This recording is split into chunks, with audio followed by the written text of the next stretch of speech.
A to the K. To the K. To the K. Hello, welcome to the A to the K wrestling show. Let's kick things off like we always do by throwing it over to Road Dogg for A to the K's little known fact of the week. Oh, you didn't know? Oh yes. Anthony, A to the Kania is running wild, brother. Yes, it is. A to the Kania 2 is here. Our annual WrestleMania celebration with giveaways, polls. Kind of feel a bit like Oprah. You get a t-shirt. You get a t-shirt. Except Just stopping there. Just one winner. Just one winner actually. I've already said too much. But obviously, our annual kind of WrestleMania themed, a month of mania madness, if you will. So let's kick things off with some WrestleMania facts, Anthony. Why not? Hey, so Sure. What have I told you?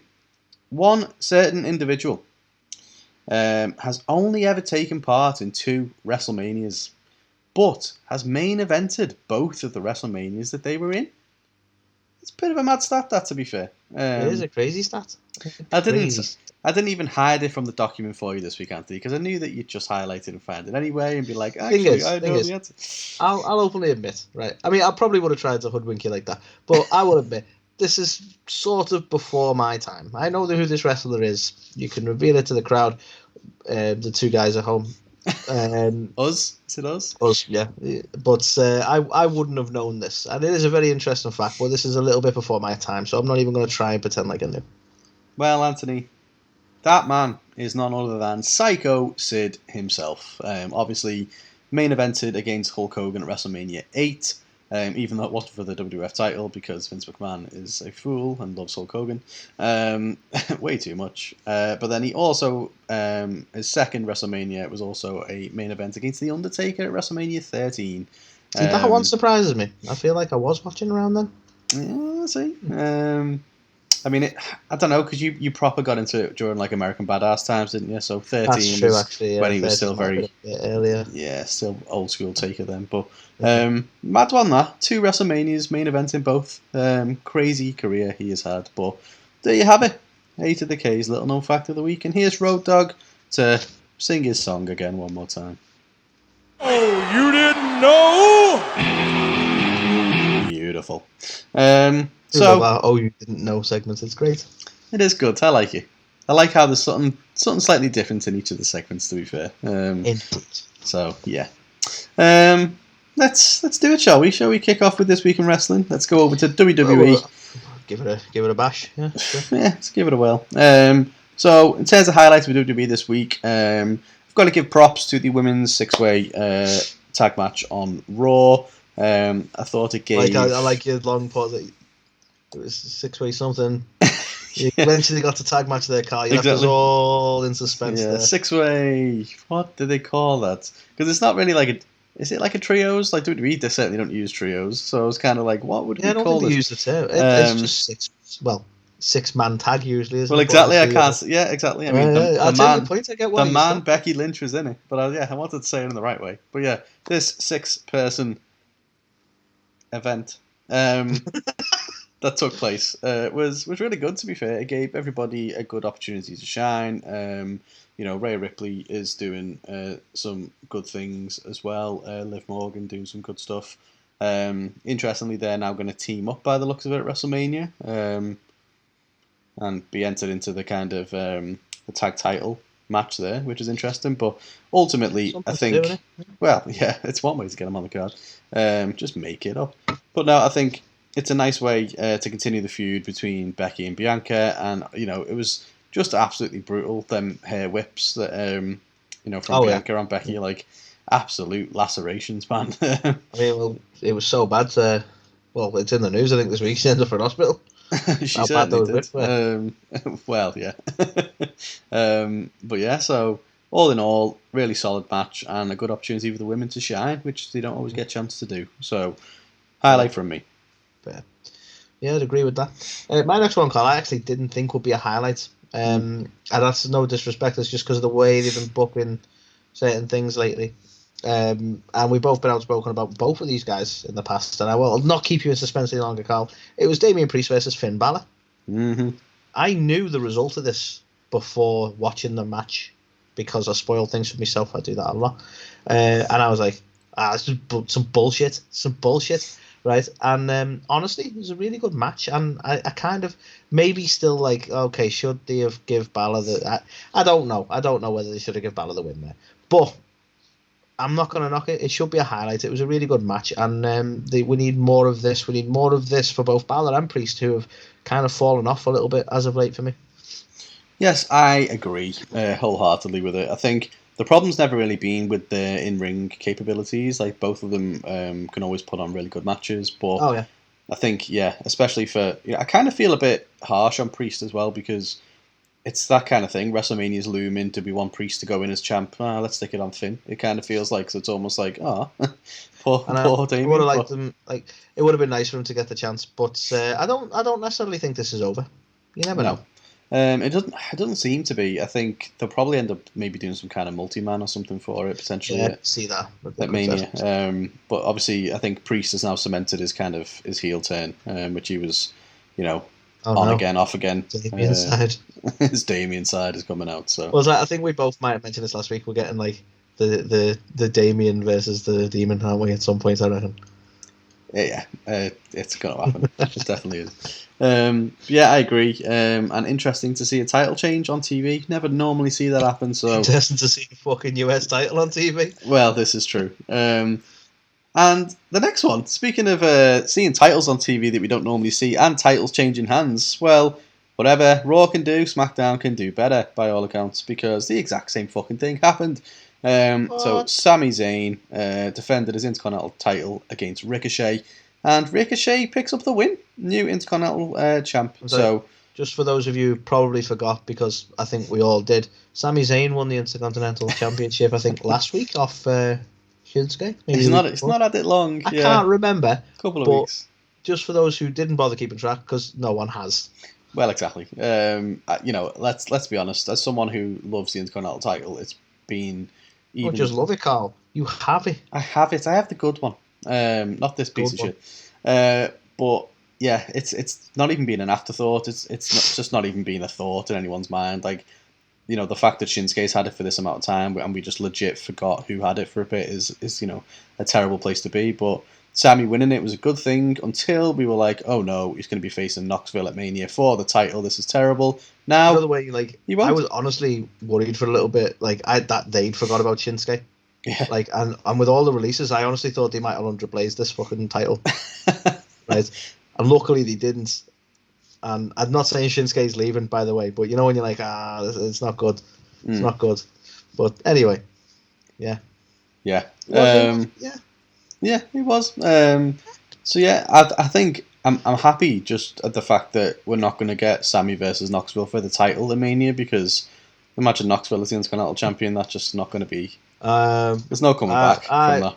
We'll see. Oh. We'll see what happens. Oh. I'm not safe that we're out of the woods yet. Okay, not convinced. What's Ricochet gonna do? Well, yeah, this is very true. To be fair, Ricochet's got something set up. I'm a bit worried that he could be involved in all his BS. Yeah, so. I mean, it wouldn't surprise me if there was just another multi-man match or something. Like, it's literally just going to be ways to get them on the card, isn't it? Like, they might just not even do the Andre the Giant Battle Royal this time and just go. Well, actually, no, they probably will, because they'll have to make Omos win it, won't they? Because he's a giant.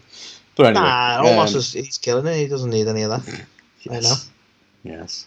It might be in the Oh Shites this week, actually. That's how much he's killing it. So, I think we might have to look at the Andre the Giant Battle Royal, actually, at some point as a segment, because I'm wondering, like, I don't think that's ever benefited anyone's career, ever. I'm wondering of the people of the people who've won it, how many of them are even still there? Well, most notable winner for me was Cesaro, and he's not just there. Gone. Yeah. Didn't Corbin win it once? No, he might have done, yeah. Braun Strowman won it, I think. He's gone. I think Braun has, yeah. But I think the only one off the top of my head, because I'm confident he has won it, would be Corbin. Yeah, Big Show won it. He's not there. So, no more PS. Interesting. No more PS.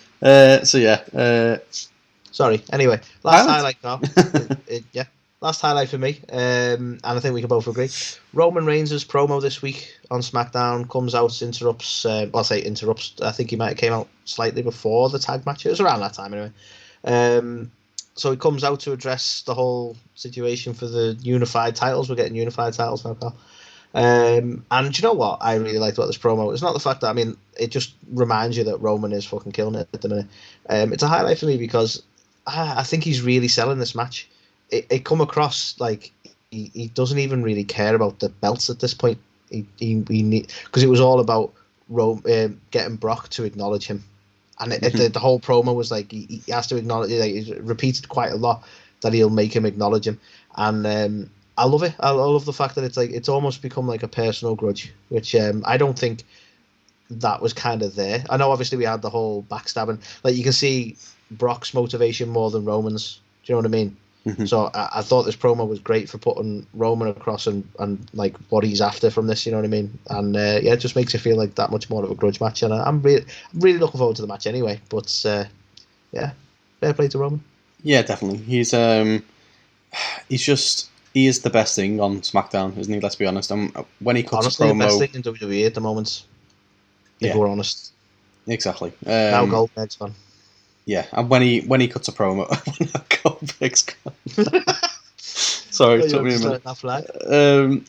It's when he does a promo like this, you can't help but just think, my God, he is another level for them at the minute. So really good, really strong, and I think to your point, it's just elevating the match, and it's even less about the titles almost, and it's more around that kind of grudge element. So I think he kind of lost his cool, didn't he? Like, acknowledge me. What I find fascinating, though, is like the last time we saw him lose his cool, it was with Seth, and he technically lost the match. So, are they going to play on that a little bit? Are they going to maybe put a stipulation in there that he can't lose, that he will lose the belt if he gets disqualified? Maybe. Or something like that? Is he going to let his own sort of hubris in trying to get Brock to acknowledge him that he actually loses the belts? Maybe. You know what I mean? Maybe I'm overthinking it, because let's face it, WWE doesn't.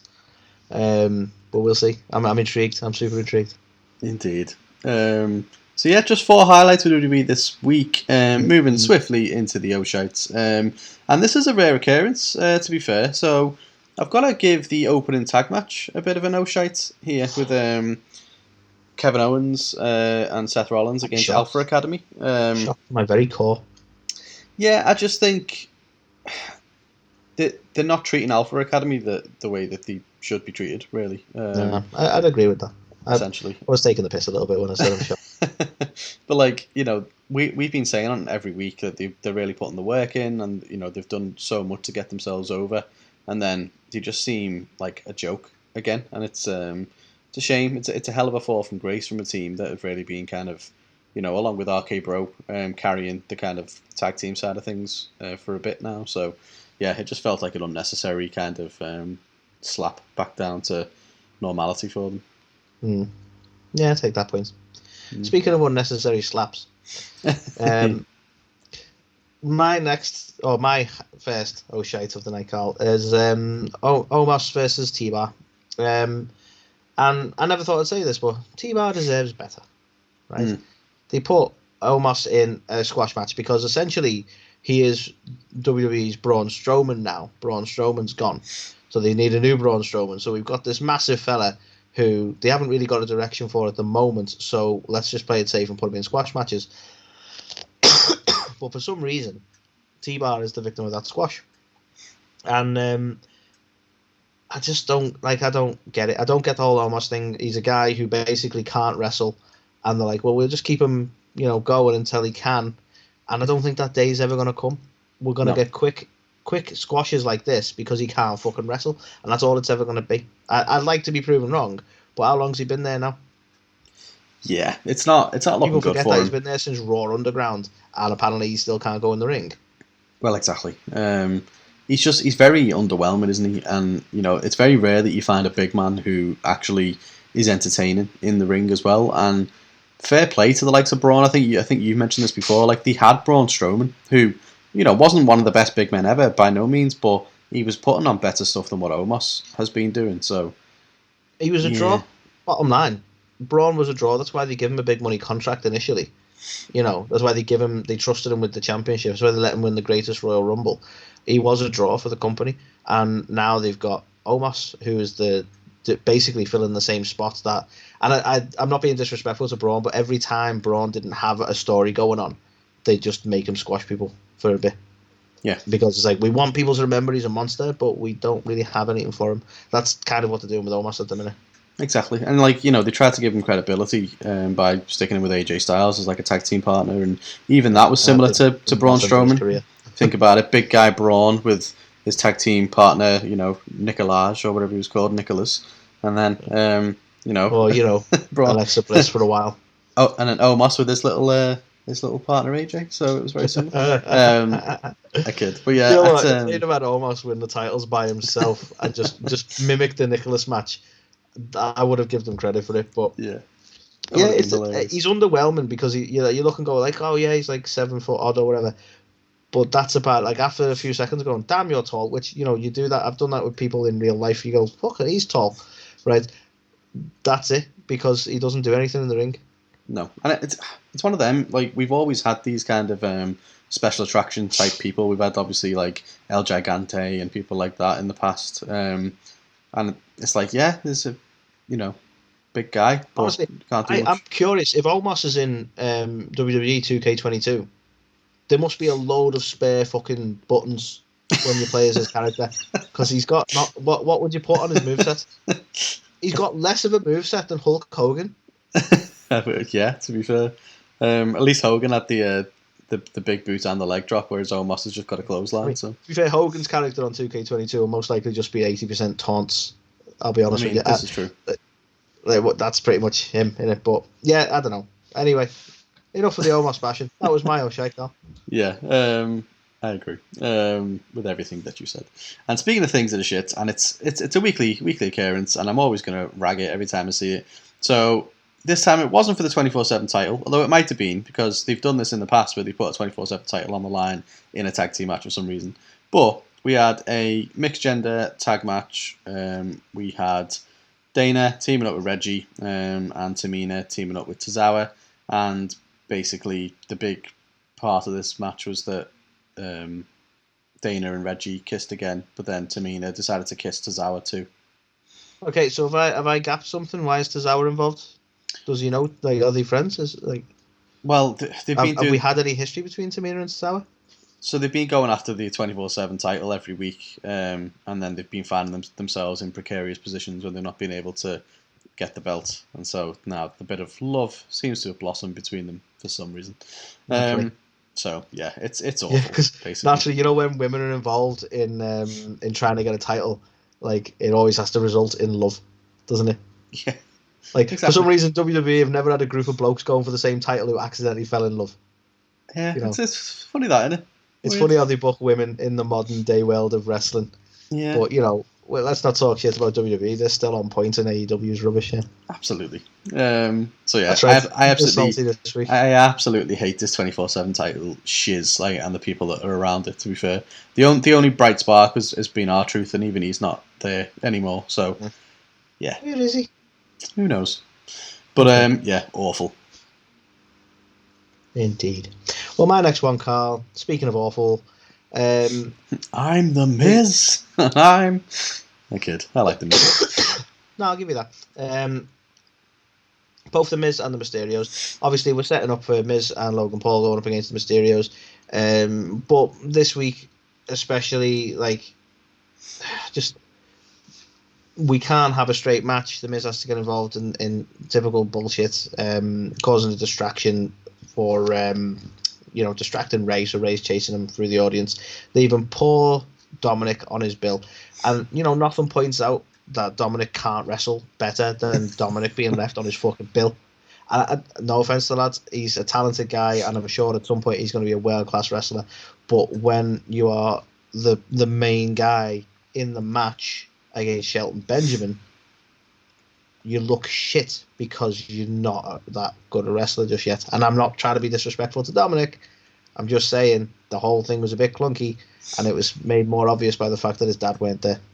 Yeah, and I just think as well, like I feel harsh on the Miz because let's face it, Logan Paul's not going to be showing up on Raw every single week in the lead into WrestleMania, so he's got to promote the whole thing himself as part of a tag team feud, which is just not ideal, to be fair. But it's just, who wants to see this match? Like, I don't like nobody, so it's like it's just going to be painful. Jake Paul. Yes, actually, yes, sure he does. So yeah, agreed. Load of shit.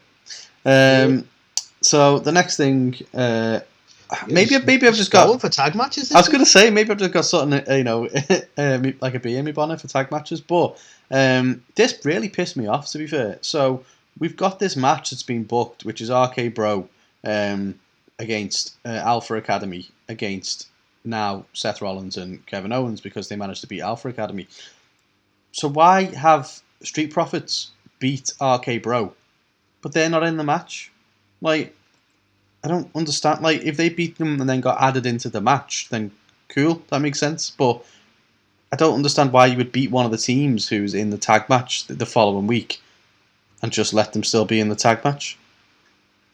Yeah, that's some solid booking right there. Adam Pearce, was he the one who sanctioned all this? I don't know. He was saying that a lot, everything was Carla official. Sonia, she was busy this week. Yeah, true. She couldn't put a blazer on because her arms hurt, and again, probably. Yeah, naturally. Naturally. Yeah, I couldn't wrap my head around it. It just seemed like such a stupid decision to do when the whole big selling point of the following week is to have the triple threat thing. So, yeah, have one of the teams in that lose to a team that's not in the triple threat. Makes sense. Yeah. I totally agree. Before our next Oh Shite, Carl, we're at a midway point through a segment that we're kind of late out with. So I'm going to throw like a little Easter egg, just a little random swear word out there for those who have dedicated and listened this far in, okay? So you feel free to throw it out there as well, Carl, but penis. That's just for those who are still listening to This Week in Wrestling. That's nearly a week late. I love it. I absolutely love that. Anyway, next Oh Shite, Carl. Edge. And I'm a little dubious on this being an Oh Shite, right? Because I'm willing to let's see what happens, right? But Edge has turned heel this week, as it turns out. And I suppose what kind of bugged me about it, and I don't know if you got these same vibes, Carl. He turned heel in such a way on AJ that it kind of reminded me of when Randy turned heel on Edge. And I'm like, didn't we? Have you just literally just took the script from like 2 years ago? Yeah, it was very, very similar. And it's like, I know these two used to be a tag team and stuff as well, but it just felt so unnecessarily sudden and like just out of nowhere. There was no build, was there? It was like sudden full aggression. It's like, okay. So, yeah, because I could forgive the initial, like, cheap shots and stuff, and you go, okay, maybe he's turning heel. But it's like, well, let's go get some chairs. It's like, what? Okay. Like, yeah. Wow. Like, literally, the man did nothing. You were sat there saying, can someone please come out so I can challenge him? If anything, you should be thankful the guy came out. Otherwise, your ass wasn't at Mania. No, I'm going to smash his head in with some chairs. Yeah. Okay. So okay, I guess you don't want that match at Mania then. Well, exactly. Story-wise, it just didn't make sense to me. But I just feel like, are we trying to revisit it? And I really enjoyed when Randy turned on Edge and then Matt Hardy and Beth Phoenix and anyone else he could hit with a chair.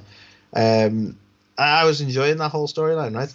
But this time it feels like they're doing that, but without Randy. And I think Randy plays a much better...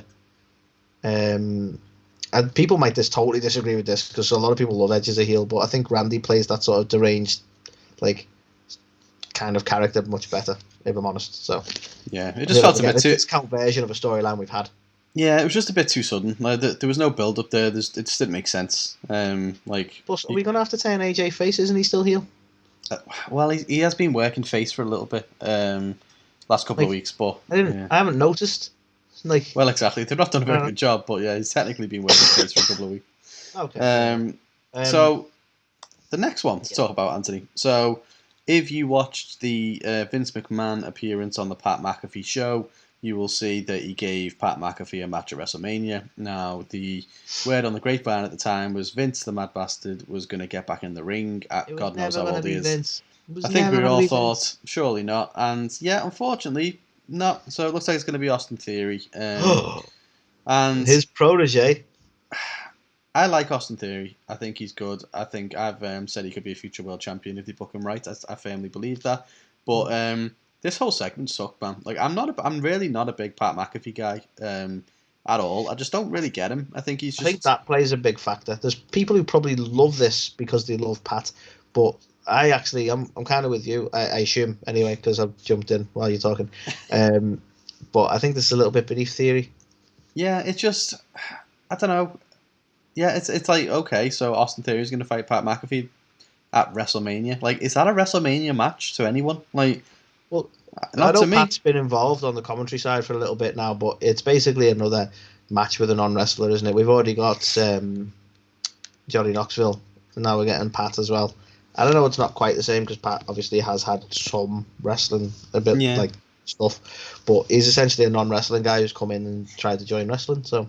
Yeah, but it's like it's there every week. You may as well just have Austin Theory versus Michael Cole then. Like it's going to draw the same as far as I'm concerned. But yeah, I'm just not digging this at all, especially for a Mania match. And the whole build, like Pat McAfee was just pissing me off and throughout it all. To be fair, because he was just stood there seething, he didn't do anything about it, and he was like, I don't even know that guy's name, and it's like, well, you're on commentary, so you should be doing your fucking homework. I know he's a Raw guy that rocked up on SmackDown, but. Yeah. On top of being threatened by Austin Theory, you're now telling us your shit at your job. Exactly. So, yeah, it just didn't work for me, unfortunately. So, gets a big from me. Well, I'll tell you what. You know what didn't work for me, Carl? Go on. Ronda Rousey and Charlotte this week, right? Mm-hmm. And mostly just because of how stupid it is. I don't mind the match itself, but like basically Charlotte this week is like, oh, you're a one-trick pony because like fucking pot and kettle, right? She's a one-trick pony because she can only do an armbar, right? Charlotte Miss Figure Eight there is calling people out on only having one submission, but whatever. So Ronda proves her wrong this week and makes a tap to an ankle lock, which probably signifies that that's going to be a new finisher, I guess. Which honestly, if she starts adopting that as a bit of a finisher, I don't mind so much. That's like a nice little nod to Angle, who I think tag teamed with her on her debut. Mm-hmm. That's nice, but at the same time, it's just so stupid. Like do we really need to argue with Ronda Rousey's credentials here on submissions? It's one bit of credit I do give her. Like I hate her little strikes, but we know she can tap people out. Well, exactly. She has a very storied career in doing that. And it's like, I'm not being funny. Charlotte's got one submission as well, so I don't really get what the whole beef's about. Like, yeah. And I get that they need to have some animosity because she won the Rumble and was like, I'm going for Charlotte, and now they need to build up a story. But this isn't it, man. It's just stupid. Yeah, no, not a fan of it at all. But yeah, that was WWE this week, Anthony. I'm a bit torn in terms of my score. Maybe you can sway me one way or the other. So I was originally going to give a 1. I'm not sure whether to add an extra 0.5 to that just for the surprise elements of the 2 title changes this week. But that would be the only thing that could potentially bump it to 1.5. All in all, it was much better. It was better than last week, which I think I gave a 0.5. So I'm trying to decide whether it was a full point better, because it was better, but still. So I'm kind of teetering there. What are your thoughts? I'd probably give it a 2. Whoa, okay, damn.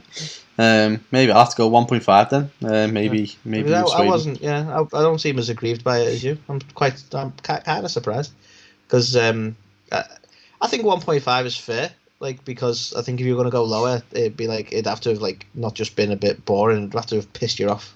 I don't think it's pissed us off this week. You know. I don't know. Certain things did for me. So. Okay. Old man Carl over here.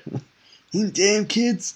Ruining my wrestling. Fair Back enough. in my day. I think 1.5 then, if you're agreeable to that, because I'm going with a 2. So I think I'll give it 1.5. Yeah, I think that's fair. You brought it up a half.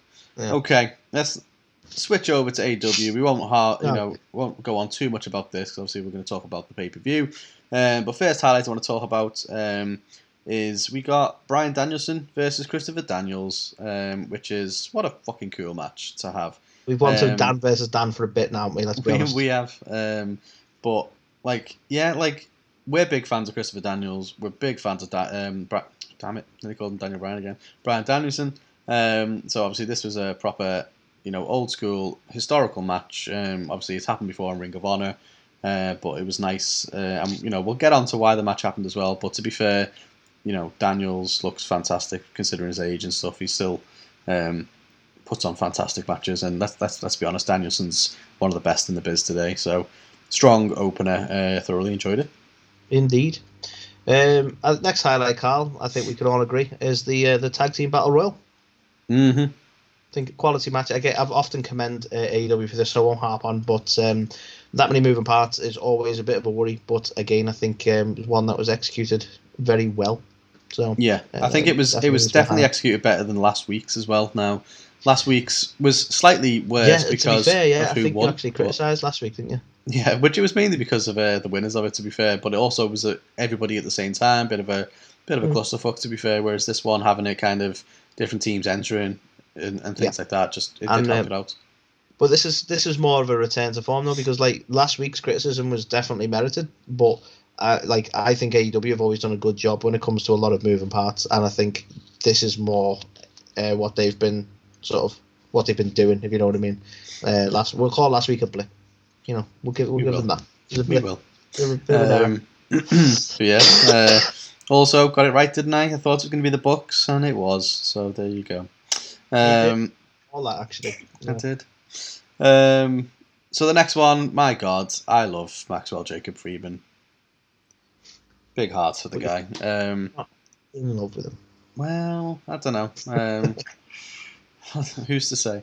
But no, I think it's just so good, man. Like, obviously, we were like, this is so not like MJF. Like, surely they're not going to turn him face or anything like that. It's so out of character. And then it was just executed so well. Like, Punk comes out and stuff, and MJF ends up giving him a hug, and you're like, what the fuck's going on? And then, boom, kick to the nuts, savage beatdown, and it's like, that's MJF. That's the MJF we love. And I love the fact as well, I don't know if this was always planned, but when I was watching this, obviously he's wearing that CM Punk and Young MJF t-shirt, and once he's got all Punk's blood, he like puts it, like wipes it on his chest or whatever, and it leaves like this handprint, and I was like, they should so do a version of that t-shirt with like the handprint on it. And they fucking did, and I think that stuff like that is just on the pulse. Like, like I love shit like that. It is like something that felt like a throwaway thing. Is like almost you go, well, that was well planned out, wasn't it? Like exactly. you got to give them credit for that kind of storytelling. You really have. But it definitely built the suspense for the dog collar match, and it did change my prediction very heavily because I knew after this that it wasn't going to go the way that potentially we originally thought. So yeah, big highlights from me. Thoroughly enjoyed. Well, my next highlight, Carl, and again, I won't harp on too much. It's great for obvious reasons. I think one you probably would have thoroughly enjoyed because you like this kind of action, don't you, Carl? Hey, and that is Wardlow versus Cesar Bononi. Really good match. I think we've both been giving Wardlow a lot of credit over, I think, pretty much all of his tenure in AEW, and it's nice to see more and more of him at the moment. I think they seem to be ramping up the amount of matches he's in by himself for obvious reasons, and we can get onto that later on, I think. But again, I think just a quality match, and really actually quite good for the pair of them, but for me, obviously, Wardlow being the highlight of it. Absolutely, agreed. It was nice to see him go up against a bigger opponent as well, instead of it just being your standard squash match. It was nice to see him able to squash someone who's like the same size as well. So yeah, thoroughly enjoyed. The next one, you've got to give mad props. TNT title on the line on Rampage. Triple threat match. We had Andrade against Darby Allin against the champ Sammy Guevara. Sammy defended in what was a really, really good match, to be fair to them. To all involved. You've come to expect this now from the likes of the people that were in the match, so no surprises, but yeah, some really cool spots in there, and thoroughly enjoyed. I love cool spots. I think last highlight of the night then, Carl, was the return of Hikaru Shida. Oh yeah. And it's a highlight just for that alone. But it's great to see her back, and I think it's fair to say we've missed her. We have, and we've missed this feud. I think I'd said last time I really want to see like an Iron Woman match or something between these two. It's got the build for it. That's what we need. Yeah. But yeah, I was surprised that they brought it back just before the pay-per-view when they weren't on the pay-per-view. So yeah, that's not spoiling things going forward, but that is a bit odd. But there may be reasons. Yeah, so I'm interested to see what happens and when. But yeah, made up that she's back, and much sooner than we thought as well. So fair play. Yeah, I'm glad you got the Oh Shites, Carl, because I'm surprised, and I want to know your reasoning here. So it's the only Oh Shite, and it's Tony Khan's announcement. So I think way he did it, or no, I just think for the fair, I've normally defended him quite a bit, but this is one that I do think he over-egged, because really, what's it done to the point where it's a major announcement? Basically, he's got access to their tape libraries that he'll eventually down the line be able to show if they get a network somehow. It does nothing right now. It's literally it's irrelevant right now. So it's like, it's a cool thing. Don't get me wrong. Yeah, okay, I'll take your point on that. I mean, he has a history of over-egging things. I do think Ring of Honor itself is a big enough deal that it was a big announcement. Like, I think Punk worded it best when he said that one of those companies was going to buy Ring of Honor. Like, it was just going to happen. It was going to be WWE or it was going to be AEW. He went on to sort of say about, like, he'd sooner AEW than WWE because they've got enough of his matches that he doesn't get paid for and all that bollocks. Mm-hmm. Never mind any of that. I think he's right in that one of them was going to pick it up. So, the fact that he got it is a fairly big announcement.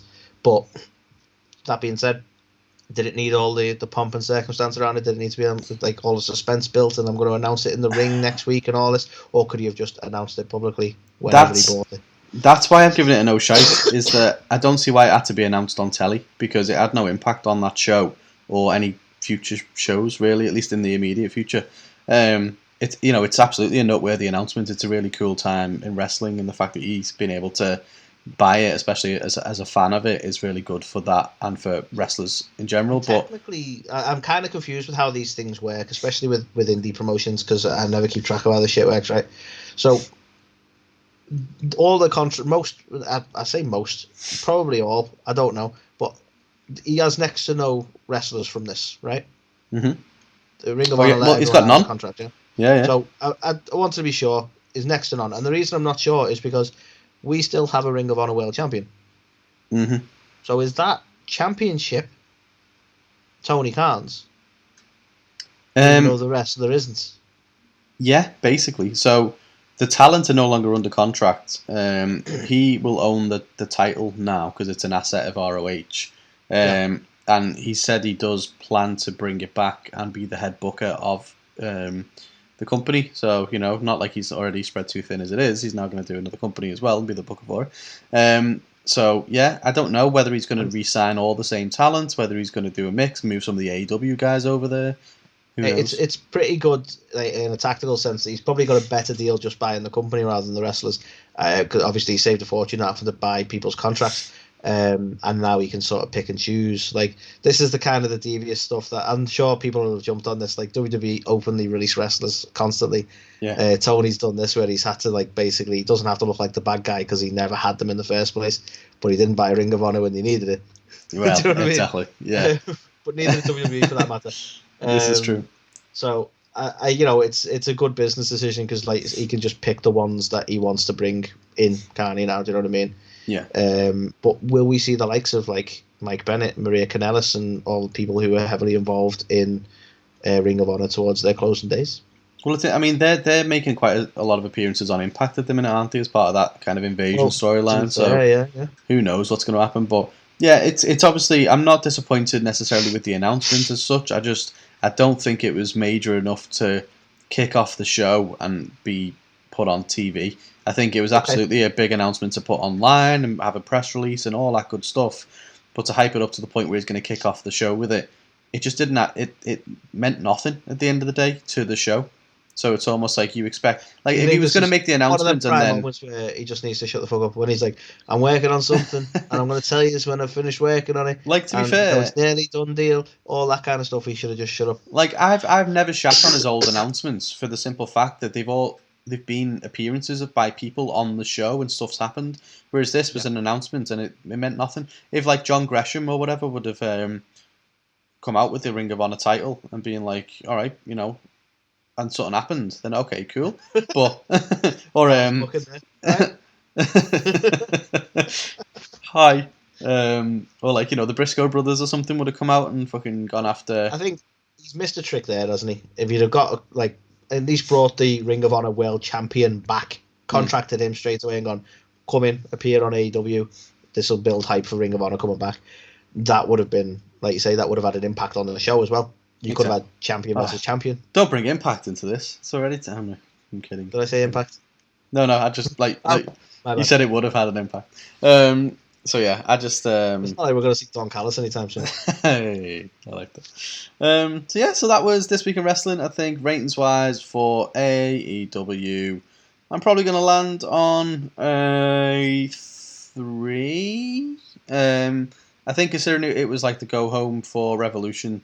Actually, no, I'm going to give it 3.5 just for that MJF bit. I think they could have done more in the go home for the pay per view, to be honest. But yeah, enjoyed it. Obviously, Sheedy come back, big return. TNT title match was fantastic. Punk MJF was really good as well. So definitely 3.5. I'm going to give it a 3. Calm yourself down, Carl.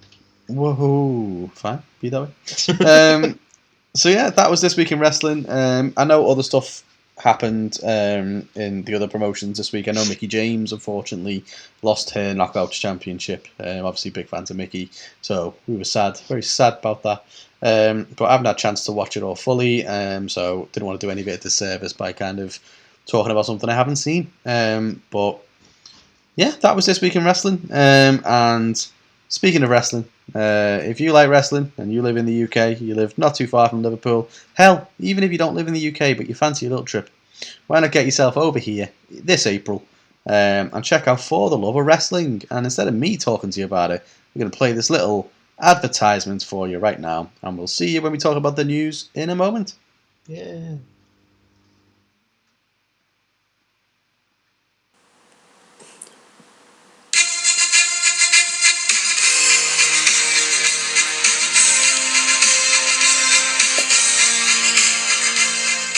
For Love of Wrestling, Europe's largest wrestling convention, returns to the Exhibition Centre in Liverpool on the 23rd and 24th of April. Guests this year include Diva of the Decade, Trish Stratus, the Wrestling God, JBL, the Dudley Boys, Torrie Wilson, and just announced MJF from AEW. We will also be doing a Wyatt family reunion as we welcome Eric Rowan, the man formerly known as Braun Strowman, and indeed the Fiend Bray Wyatt. Also just announced is the man, the legend, the icon, Sting, and of course your Olympic gold medalist Kurt Angle. This and many more guests, as well as prop builds, Q&As with all of the wrestlers and some of the biggest wrestling collections in the world on display from our exhibitors. Get your tickets at forloveofwrestling.co.uk or search Facebook or Twitter for the Love of Wrestling. For the Love of Wrestling, Europe's biggest wrestling convention, returns to Liverpool the 23rd and the 24th of April. Hey guys, it's Georgia Smith here, and you've heard me on A to the K. These guys are awesome. Check it out. A to the K. A to the K. A to the K.